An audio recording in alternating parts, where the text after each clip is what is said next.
Right now, a multi-million-dollar terrorist operation likely isn't being funded by, a shady briefcase handover in a dark alley. No, definitely not. Those days are mostly gone. Right. It's actually being funded by a perfectly legal-looking shipment of frozen seafood moving through a major global port. The paperwork looks clean, the shipping company is registered, and the cargo is entirely real. Yeah, blends right in. Exactly. And the only person standing in the way of that money clearing the international banking system is, like, a junior desk analyst armed with a 4-week certificate. Welcome to today's deep dive. It's great to be here. So, our mission today for you listening is to unpack a very specific foundational roadmap for fighting global financial crime. We are looking at the course syllabus, the prospectus, and some student testimonials for the ICA certificate in anti-money laundering. Yeah, and for those embedded in the industry, the ICA, which is the International Compliance Association, is a very familiar entity.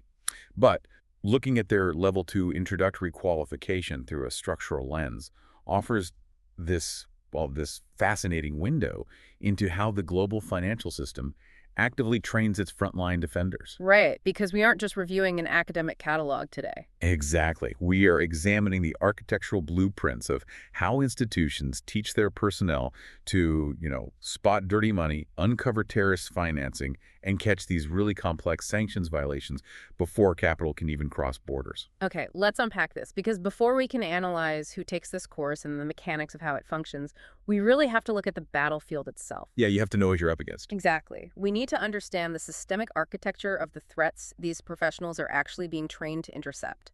The syllabus lays out 3 main pillars: money laundering, terrorist financing, and sanctions. The big three. Right. But instead of just listing these as crimes, it puts this massive focus on understanding the specific, quote, vulnerabilities of financial institutions to these threats. What's fascinating here is how the syllabus deliberately groups those 3 pillars, so money laundering, terrorist financing, and sanctions evasion, into an interconnected triad. Oh, interesting. Yeah, the curriculum is actively pushing students away from the idea that a vulnerability is merely like a technological glitch or a weak password. It's teaching them that the most dangerous vulnerabilities are actually structural and operational. Structural. Okay, wait. I want to visualize that because in the past, people might have compared a financial institution to a fortress, right? Sure, yeah. Yeah. High walls, a moat, guards at the vault. Exactly. But that doesn't really work anymore, does it? A modern financial system is much more like a massive global water filtration grid. The money is fluid. It has to flow constantly just to keep the economy alive. Right, you can't just stop the water. No, you can't. So the criminals aren't trying to break down a wall with a battering ram. They are trying to sneak microscopic contaminants into the main reservoir. And the compliance officers are essentially the chemical sensors placed throughout the pipes, trying to detect anomalies in the flow. That's a great way to look at it. So if we look at the syllabus, what specific contaminants or, I guess, structural vulnerabilities are they teaching these sensors to detect? Well, let's look at correspondent banking as a prime example of a structural vulnerability. Okay. So, say a regional bank in a lightly regulated jurisdiction doesn't have direct access to the U.S. financial system to clear dollar transactions Right, which happens all the time. all the time. So to operate globally, that regional bank opens what's called a correspondent account at a major Tier 1 bank in New York. The New York bank processes the transactions, but its direct customer is the regional bank. Oh, not the actual people moving the money. Precisely. Not the thousands of underlying individuals. And that creates a massive blind spot. Huh. The vulnerability isn't a broken computer. It's the very nature of the correspondent relationship, masking the true origin of the funds. So the New York bank is essentially processing the water without knowing which house the pipes originally came from. Exactly that. Yeah. And the course trains analysts to look for these secondary indicators of risk within those opaque flows. Wow. Yeah. And another major vulnerability that the syllabus highlights involves trade finance. You mentioned the frozen seafood shipment earlier. Right. That is the classic example of trade-based money laundering through over-invoicing or under-invoicing. A bad actor might ship $1 million worth of electronics, but invoice it for $3 million. Oh, I see. Yeah. Oh. The completely legal letter of credit and the shipping documents are then used to justify wiring $2 million of illicit funds across borders under the guise of paying for goods. Which means the junior analyst isn't just looking at a bank account balance. No, Not at all. They are cross-referencing bills of lading, global market prices for electronics, and shipping routes to see if the financial narrative even makes sense. Right, and that requires a significant shift in perspective. By looping terrorist financing and international sanctions into the same curriculum as standard money laundering, the syllabus makes it explicitly clear that a vulnerability in a regional trade finance desk can be exploited to fund a geopolitical crisis half a world away. That's wild. It really elevates compliance from just local theft prevention to literally safeguarding international security. Which naturally brings us to the defense strategy taught in the course. The curriculum emphasizes moving from theory to practice, covering the legal and regulatory structures required to defend this grid. Yeah, you have to operationalize it. Right, but two phrases in the syllabus really stand out to me regarding how organizations actually structure this defense. They talk about management obligations and the risk-based approach. Oh yeah, those two concepts represent a complete paradigm shift from how compliance was handled, say, 20 years ago. They are basically the bedrock of modern institutional defense. Here's where it gets really interesting, though, because as an audience that follows this space, we hear risk-based approach thrown around constantly. It is quite the buzzword. It really is. I want to posit a theory here. To a skeptic, doesn't a risk-based approach just sound like, well, a convenient corporate excuse to bypass strict rules? How do you mean? Does it give institutions a loophole to say, well, we didn't thoroughly investigate this highly profitable client because they didn't fit our internal risk profile, and then they'd just save the bank time and money on compliance friction? If we connect this to the bigger picture, a true risk-based approach, which is exactly what this syllabus is demanding students understand, is the exact opposite of an excuse. Yeah. It is a mathematically rigorous dynamic allocation of investigative resources. Historically, compliance was entirely rules-based. If an action crossed a specific threshold, you flagged it. If it didn't, you ignored it. Okay, that seems straightforward. It was, but sophisticated criminal syndicates mapped those static rules immediately.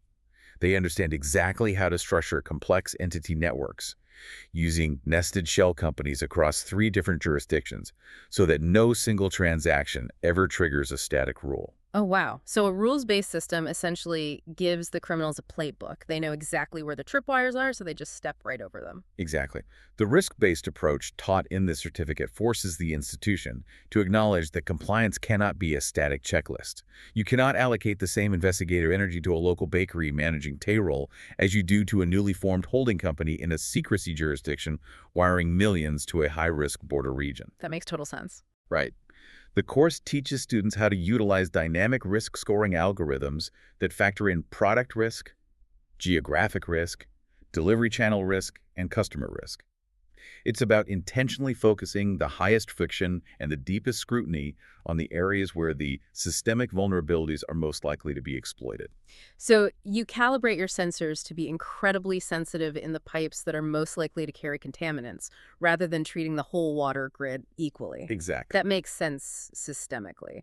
But what about that other phrase, management obligations? I assume this means the C-suite is actually on the hook if the money is laundered? Or is this just, corporate speak for managers need to sign off on the paperwork? Oh, it goes much deeper than just signing off on paperwork. Management obligations reflects a massive shift in corporate governance over the last decade or so. Really? How so? Well, historically, the compliance department was kind of relegated to the basement, viewed purely as a cost center.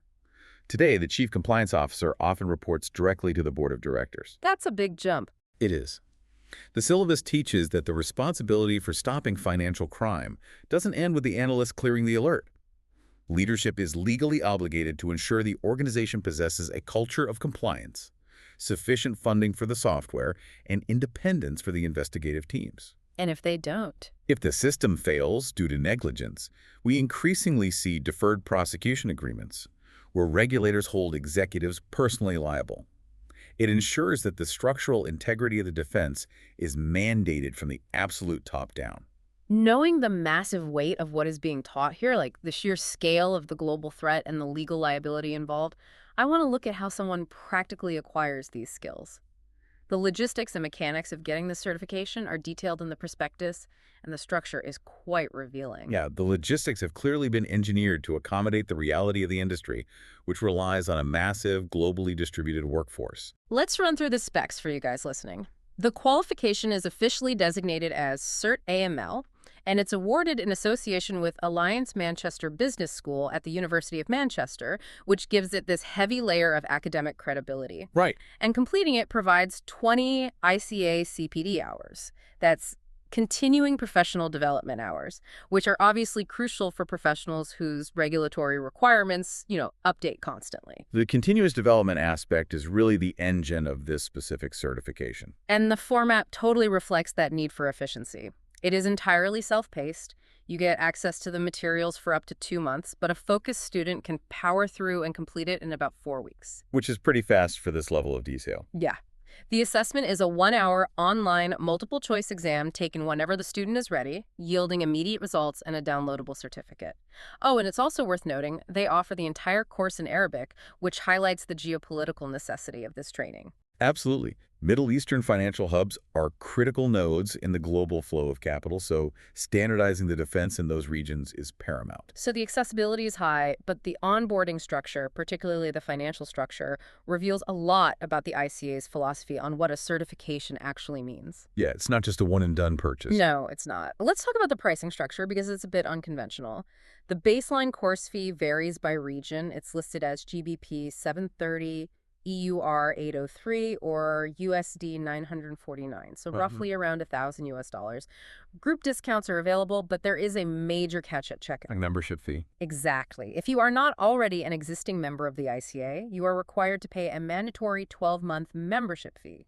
It's a separate line item that adds GBP 185, EUR 204, or USD 241 to the total. That mandatory secondary fee is arguably the most critical detail in the prospectus. I have to challenge the setup, though. From the outside, separating the course fee from a mandatory yearly membership fee looks a lot like a classic recurring revenue trap. I can see why it looks that way. Right. The prospectus justifies it by saying membership provides access to an international community of over 30,000 members, a personalized ICA learning hub, weekly webinars on industry developments, and event discounts. All very valuable resources. Sure, but if an operational staff member just wants to take a 4-week class, learn the fundamentals of trade finance vulnerabilities, and get a certificate to satisfy their HR department, is access to weekly webinars and a 30,000-member community actually necessary? Or is it just forced bundling? This raises an important question about the fundamental difference between static knowledge and dynamic threat intelligence. Okay, tell me more. Consider the alternative. If you take a course on, say, microeconomics, the foundational theories of supply and demand aren't going to radically change next year. You pass the exam, you hold the knowledge, you're certified. Right, supply and demand is supply and demand. Exactly. But in the realm of financial crime, the moment a new regulation is passed or a new geographic sanction is imposed, criminal syndicates immediately pivot their methodologies. What worked to launder capital through real estate 6 months ago might be completely obsolete today because bad actors have shifted to decentralized digital assets or synthetic identities. Oh, wow. So the multiple choice test you passed in January might test you on vulnerabilities that criminals have already abandoned by August? Precisely. The ICA is making a structural statement here. Holding a static certificate in anti-money laundering is fundamentally useless and potentially dangerous if the practitioner isn't staying current with the evolving threat landscape. Because they'd be looking for the wrong contaminants. Exactly. Those weekly webinars on industry developments aren't just corporate perks. They are live threat briefings. By mandating entry into the community of 30,000 members, they are essentially building and funding a real-time global intelligence sharing network. That's a huge distinction. Yet the mandatory fee ensures that institutions aren't just buying a credential for their employees, they are subscribing to an ongoing defensive posture. So they aren't just teaching you how to calibrate the chemical sensor, they are plugging your sensor into a global grid that updates its contamination signatures every single week. That is exactly the mechanism at play. So once you are plugged into this grid, after you pass the exam and join the community, what is the real-world impact? The prospectus provides some fascinating insight into exactly who takes this course and what they extract from it. Yeah, the demographics are really broad. Right. The target demographic includes people with specific AML duties, operational frontline staff, and people looking to pivot into a brand new career in compliance. but it also attracts individuals much higher up the corporate ladder. The variance in the alumni testimonials is what makes this syllabus so compelling to analyze. You see the immediate practical application across vastly different pay grades. We see one past student who earned a merit grade, noting that the course completely reshaped their view of the profession.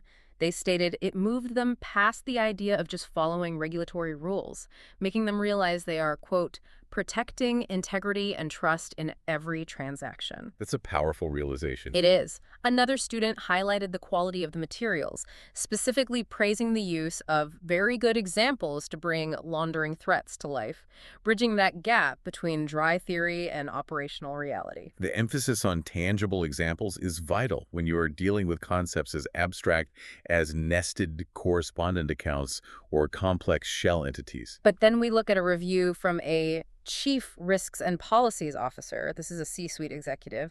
They praise the flexibility of the study program, stating that they are now better equipped to drive compliance initiatives and strengthen our risk management framework. So what does this all mean? We have a fascinating juxtaposition here. You have a Chief Risks and Policies Officer, the person responsible for the overarching institutional architecture, taking the exact same Level 2 introductory course as an operational staff member looking to start a brand new career. Why does an executive need to take a foundational course alongside the novices? Because the regulatory expectations and the sophistication of the threats have shifted so rapidly in recent years that legacy executives continually need to rebaseline their understanding of the operational reality. Oh, that makes sense. Yeah, it goes back to our earlier discussion on management obligations. Mhm.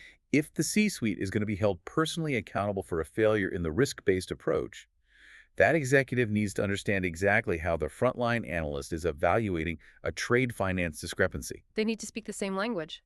Exactly. The chief risk officer and the junior analyst must share the exact same structural vocabulary.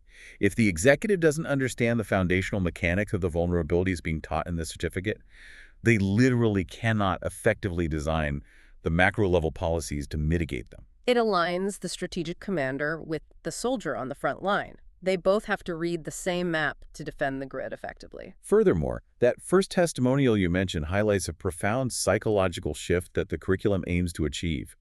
The student realized their job wasn't about following regulations. It was about protecting integrity and trust.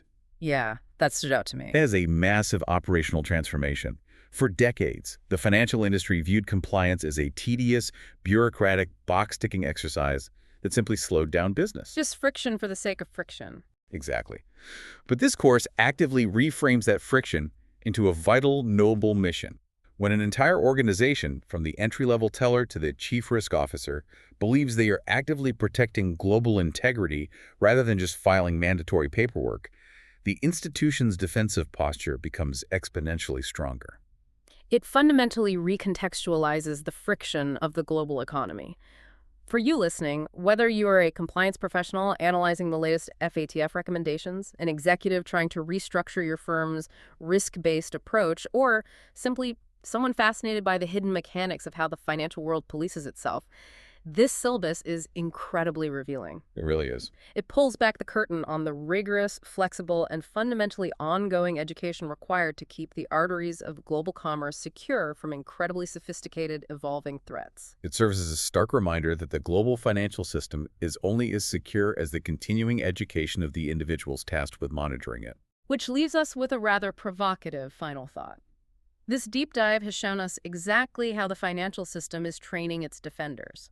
The course materials provide excellent real-world examples to bring money laundering threats to life, teaching these institutions how to mitigate their systemic vulnerabilities. And connecting them all together. Right. They have built an interconnected network of 30,000 certified professionals sharing weekly intelligence.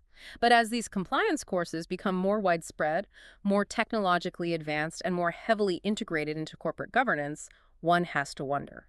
As we analyze the syllabus of the defenders, how are the multinational criminal syndicates and sanctioned entities updating their internal training to bypass this newly educated global army? In the fluid architecture of global finance, every defensive innovation immediately triggers an offensive adaptation. We'll leave you to mull that one over. Until next time.